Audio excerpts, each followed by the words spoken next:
Livro O Céu e o Inferno, segunda parte, capítulo 2. Espíritos Felizes. Sidonie.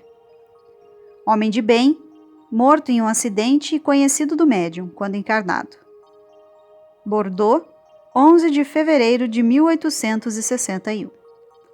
O senhor poderia nos dar alguns detalhes sobre sua morte? Depois do afogamento? Sim. E por que não antes do acidente ocorrido? Porque você já conhece o que aconteceu. De fato, o médium já conhecia os detalhes do afogamento. Poderia nos descrever as suas sensações depois da morte? Demorei muito tempo sem ter consciência de mim mesmo, mas com a graça de Deus e com a ajuda daqueles que me cercavam, quando a luz me alcançou, fiquei deslumbrado. Pode acreditar, você encontrará sempre mais do que espera. Aqui não existe nada de material. Tudo atinge os sentidos ocultos sem o auxílio da vista ou do tato. Você compreende o que eu digo? É uma contemplação espiritual que ultrapassa a capacidade de entendimento que os homens possuem, porque não há palavras para explicar. Só a alma pode perceber. O meu despertar foi bem feliz. A vida é um desses sonhos que só podem ser qualificados com um terrível pesadelo, apesar da ideia grosseira ligada à palavra vida. Imagine que você está encerrado em uma prisão infecta, onde o seu corpo, corroído pelos vermes até a medula dos ossos, é suspenso sobre uma fornalha ardente. Que a sua boca ressecada não encontra sequer o ar para refrescá-la.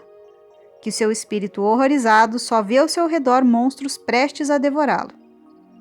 Imagine, enfim, tudo o que a fantasia de um sonho pode criar de mais monstruoso, de mais horrível, e transporte-se subitamente para um Éden delicioso.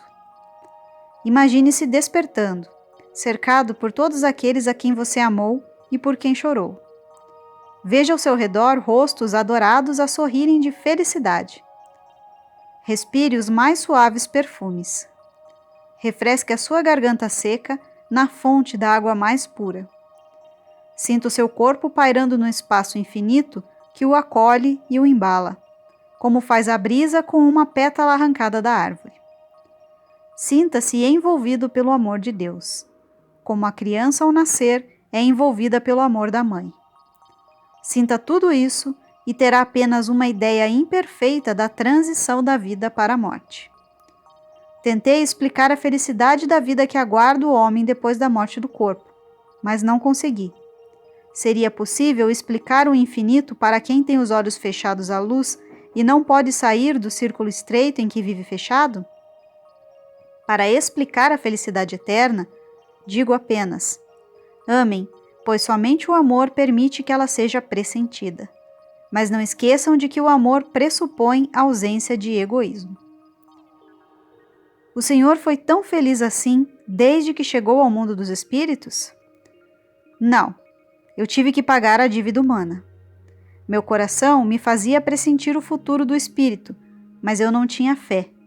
Tive que expiar a minha indiferença para com o Criador, mas a sua misericórdia levou em conta o bem insignificante que eu pude fazer e as dores que eu suportei de forma resignada, apesar do meu sofrimento. A justiça de Deus, cuja balança os homens jamais compreenderão, resolveu pesar com tanta bondade e amor o bem que eu fiz, que o mal se extinguiu rapidamente. O senhor poderia nos dar notícias da sua filha? Morreu 4 anos antes do pai. Está em missão na Terra. Ela está feliz como encarnada? Não quero ser indiscreto. Eu sei. Por acaso eu não vejo o seu pensamento como um quadro diante dos meus olhos? Não. Como encarnada, minha filha não é feliz. Ao contrário, ela deverá provar todas as misérias da vida terrena, pregando pelo exemplo todas as grandes virtudes que vocês alardeiam, mas que não praticam. Ela terá a minha ajuda, eu cuidarei dela. Não sofrerá muito para superar os obstáculos, porque ela não está em expiação, e sim em missão. Fiquem tranquilos em relação a ela, e obrigado pela lembrança. Nesse momento, o médium sentiu dificuldade para escrever e disse: se for um espírito sofredor que está me atrapalhando, Peço-lhe que se identifique. Sou uma infeliz. Qual é o seu nome? Valéria. Quer me dizer o motivo do seu sofrimento? Não. A senhora está arrependida dos erros que cometeu? Sim. Quem a trouxe aqui? Sidonie. Com que objetivo? Para que você me ajude. Foi a senhora quem há pouco me impediu de escrever? Sidonie me colocou em seu lugar. Que relação existe entre vocês? Ele me guia. Então, peça a Sidonie que nos acompanhe na prece. Após a prece, Sidonie volta a escrever. Obrigado por ela. Você foi sensível ao seu sofrimento. Não esquecerei. Pense nela. Pergunta a Sidonie. Como espírito, o senhor é responsável por guiar muitos espíritos sofredores? Não, mas assim que encaminhamos um espírito ao bem, buscamos outro, sem, no entanto, abandonar os primeiros. Como o senhor pode dar conta de uma vigilância que deve se multiplicar ao infinito, com o passar dos séculos? Aqueles que conduzimos ao bem se melhoram e progridem. Assim, nos dão menos trabalho. Além disso, nós também progredimos, e à medida que nos elevamos, as faculdades e os poderes se ampliam na razão direta da nossa pureza. Nota de Allan Kardec. Pelo que observamos, os espíritos inferiores são assistidos por espíritos bons que têm a missão de guiá-los. Essa tarefa não pertence exclusivamente aos encarnados, mas esses também devem contribuir para a sua execução, porque isso os ajuda a progredir. Nem sempre é com boa intenção que um espírito inferior interrompe uma boa comunicação, como no caso presente. Os bons espíritos permitem essa intromissão, seja como prova para os médiuns encarnados, seja para que o médium dispense o auxílio necessário ao progresso do espírito inferior. Em tais casos, se a intromissão se transforma em persistência, ela pode degenerar em obsessão.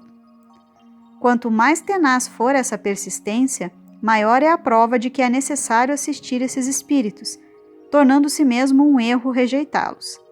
É preciso encará-los como mendigos que vêm nos pedir esmola. Eles devem ser considerados como espíritos infelizes que os bons nos enviam para que possamos esclarecê-los. Quando conseguimos, temos a alegria de haver encaminhado uma alma de volta para o bem, abreviando seus sofrimentos. Muitas vezes essa tarefa é difícil, e com certeza melhor seria receber sempre belas comunicações e conversar apenas com espíritos de nossa preferência.